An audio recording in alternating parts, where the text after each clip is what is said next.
Music Short Notes YouTube channel එකට ඔයාලා වාතරින් පිළිගන්නවා. කම්මැලි නගිලා මල්ලිලාට 6 වසරේ ඉඳන් 11 වසරට යනකම් පෙරදිග සංගීතයට අදාළ කෙටි සටහන් මේ YouTube channel එකෙන් ගන්න පුළුවන්.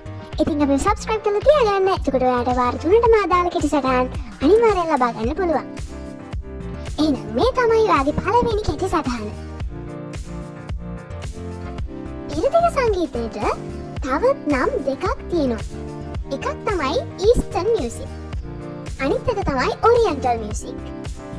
ඒ දෙකම කියන්නේ පෙරදිග සංගීතයට. පෙරදිග සංගීතයට ශුද්ධ ස්වර 7ක් තියෙනවා. ඒ තමයි සා, රි, ගා, මා, පා, දා, නී. මේකට සප්ත ස්වරය කියලා කියනවා. සාරි, ගාමා, පාදා, නී. සාරි, ගාමා, පාදා, නී.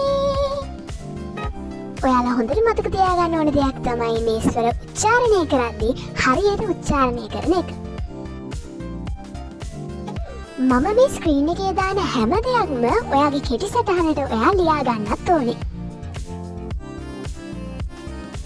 එහෙනම් ඔයාගේ විභාගෙට අසාවෙන් පාඩම් කරන්න.